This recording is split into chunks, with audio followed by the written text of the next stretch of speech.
Greetings. I want to talk about the fact that the FDA has in its policy for food labeling that not all the additives in a food product have to be listed on the ingredient label.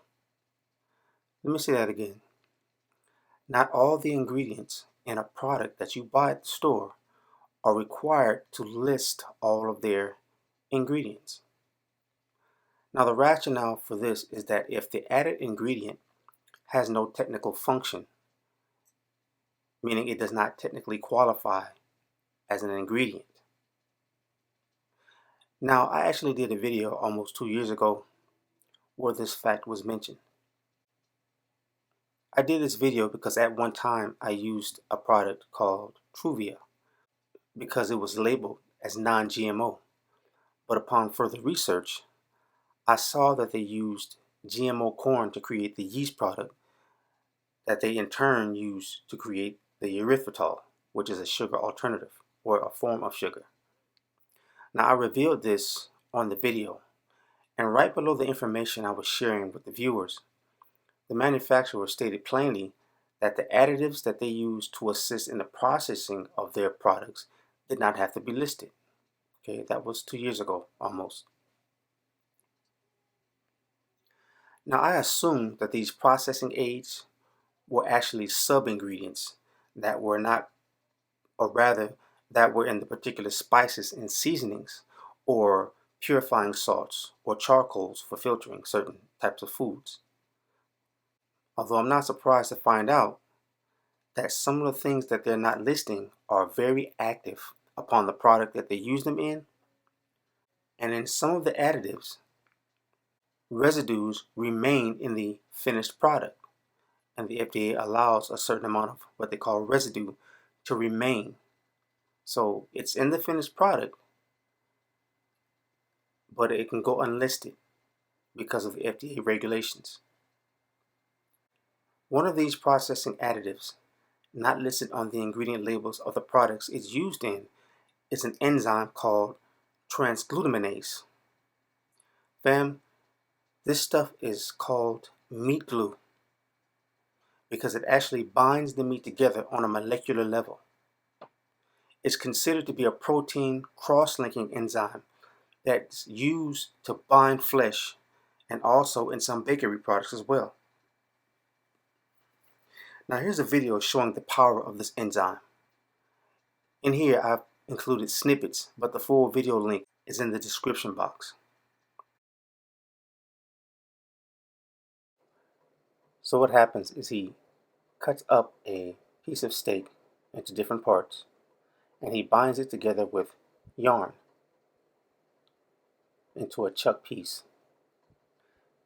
Then he takes another steak, he cuts that up, but he binds that together with the transglutaminase.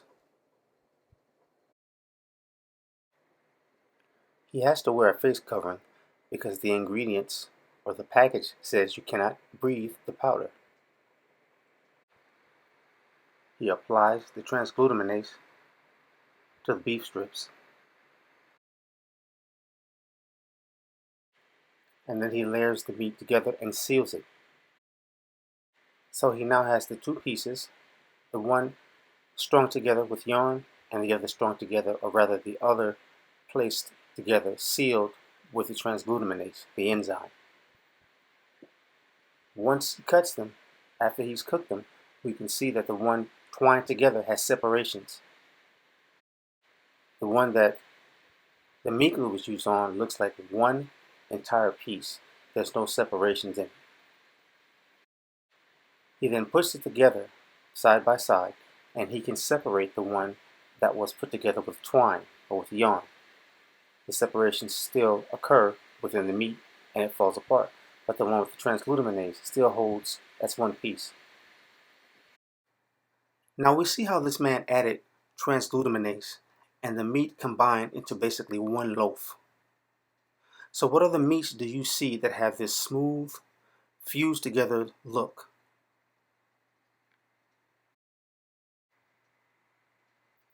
So what's the problem with this enzyme? Well, let me answer that by talking about celiac disease. Celiac disease is when the body produces an excessive or elevated immune response to some of the proteins in the food you eat, namely wheat. That's what's told. The body responds at different levels in different people. Some people get physically sick, which manifests in different ways. Other people just have a bad response to some of the foods, and some have very little, if any, response that's detectable at all. They just don't manifest immediate symptoms in common with the claimed celiac patients. But millions of people have minor reactions that may or may not manifest in some type of disorder or disease. Now, the proof of these hidden minor reactions is the fact that celiac disease can be asymptomatic, supposedly. Asymptomatic meaning that it has been reliably detected in many people who don't manifest noteworthy symptoms or any symptoms at all. But look at all the different symptoms associated with the disease. Now, does this sound like a disease that has one specific origin or effect?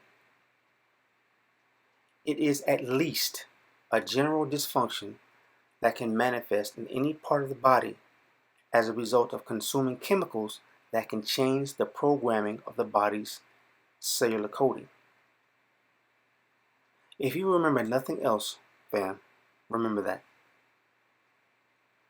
Anti-transglutaminase antibodies are found in people with celiac disease. That's a neat word. Anti-transglutaminase antibodies are found in people with celiac disease. That means that the body, which has its own indigenous form of transglutaminase, it creates this enzyme itself, is now attacking the very enzyme it creates.